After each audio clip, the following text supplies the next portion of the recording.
I never release video essays, but I decided to talk about music in video games and how it works on YouTube. I've recently disabled music to the game Dominion 6. There's a few reasons for this, but more importantly, I actually have a lot I want to say about independent music, independent games, and the relationship with YouTube. First, the music is disabled because the actual copyright holders are issuing ad revenue claims on my videos. To be fair, they're implementing revenue sharing as opposed to worse measures that are available. Regardless, this still rubs me entirely the wrong way, which I'll get into.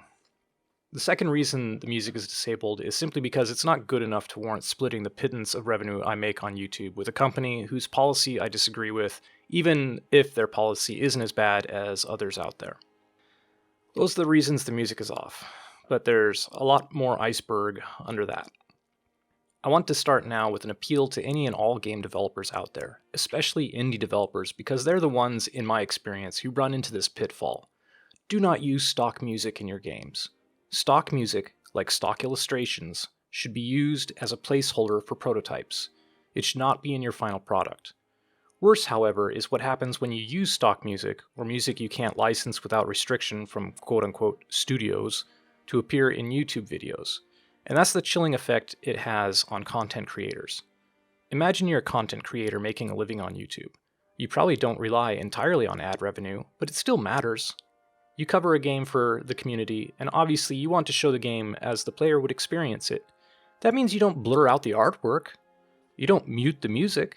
So you upload your video, but suddenly find out that someone wants to take a bite out of your already measly pie. If YouTube is your livelihood, you're going to feel disinclined to continue covering that game. If you're the game developer, that's not good for your game.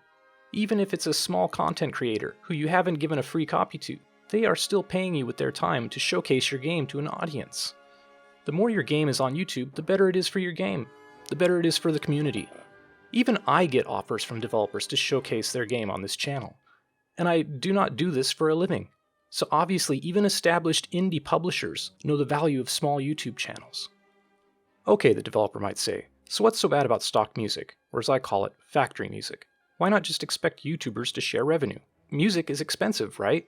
I can get this song for $5 from a catalog, and players don't have to pay anything. The players are who I care about, not YouTubers.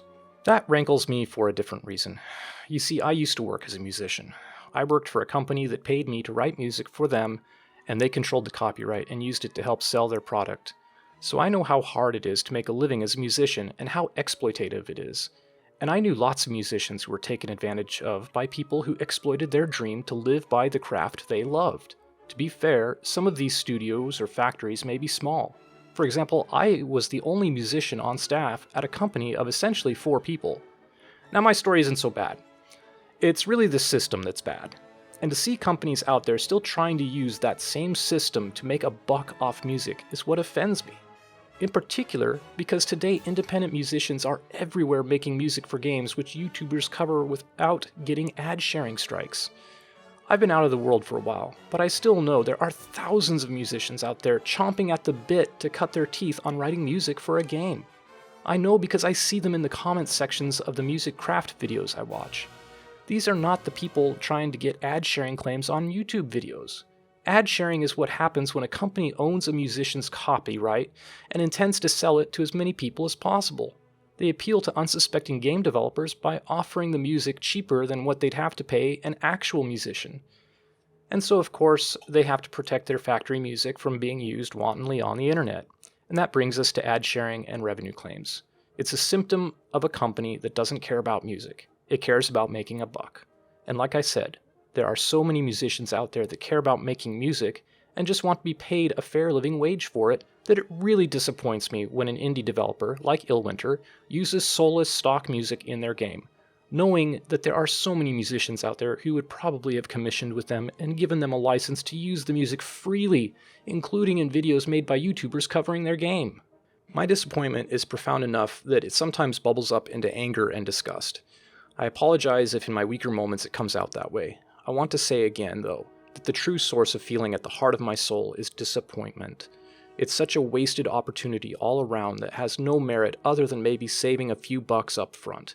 Obviously, I think the cost of using stock music with a typical stock music license far outweighs the money saved by using it. I have covered tons of games on this channel, all of which have contracted or purchased music, sometimes from a company, sometimes an individual, sometimes maybe even a stock music studio, albeit a more reputable one that doesn't try to nickel and dime content creators on YouTube. I can count on like 3 fingers the number of games that didn't properly commission music and where some copyright owner tried to nickel and dime me for literal pennies. I said it before, I'll say it again. I don't make money on YouTube. And if I fight these claims over pennies, it's entirely for personal reasons, which I hope you're starting to understand, whether you agree with them or not. But that's maybe 3 games out of hundreds on this channel. I haven't counted how many games I've covered. This raises the question, why is it that all these other games and their music creators don't make revenue claims on my videos? It's because it's a solved problem. The license between these parties, often just individuals, is such that it never comes up. I'd bet it's because both parties are invested in the art they are creating and just want exposure, and they're grateful for it. As a former musician, I can tell you that the time someone spends listening to my music is a privilege. I made music to be heard. I didn't make music for a company to control and make money off of while tossing me scraps. Oh, and by the way, they also get to control the copyright of it. I made music to share it, and, if lucky, make enough money that I could continue making music. And that's why many indie game developers make games. Now, I'm speaking as a developer myself. Yes, I do have a project I'm working on. I guess I'm saying this now publicly. It's not the way I intended to announce it because, frankly, I don't know if it will go anywhere. But I'm doing it because I want to, and my hope is to eventually share it. If the day comes, I can already tell you, I will not contract music from anyone who is going to make claims on anyone showing my game on YouTube. And like I said, this is a solved problem. I know specifically a few companies to contract with based on their work with other independent games. Shall I name names? Well, here's just one. Star Sector, like Dominions, is developed by basically 2 people, and the music is not currently getting bot scanned on YouTube or resulting in revenue claims. Maybe this music costs more. I can imagine. Original art also costs more, but if you're making a game, you have to pay for it. And whatever you can afford, well, that's what you make do with until you get more money. There's always public domain music. I'd rather play Tchaikovsky in the background than give revenue to a factory music studio. If you're an indie developer, it is much better that you ship with just 1 song that belongs to your game than it is to ship with a dozen stock music tracks that will only get ad revenue claims on those who create footage of your game. The bonhomie that you preserve with the community far outweighs it.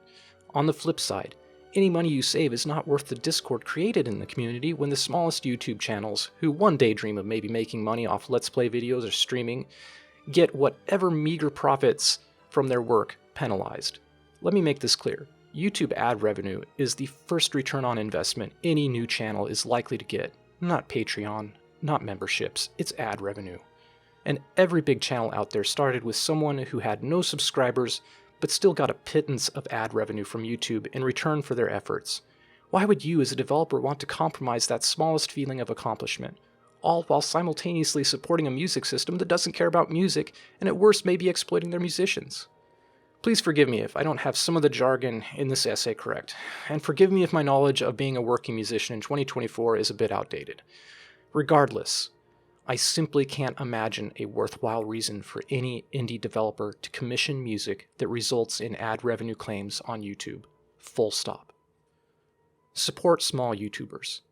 Support independent musicians. Support indie games. License your music properly. 99% of other indie game developers already are. License from companies that aren't out there to make a buck by any means necessary. Those aren't the people you want to partner with. Thank you for listening. I hope this helps someone.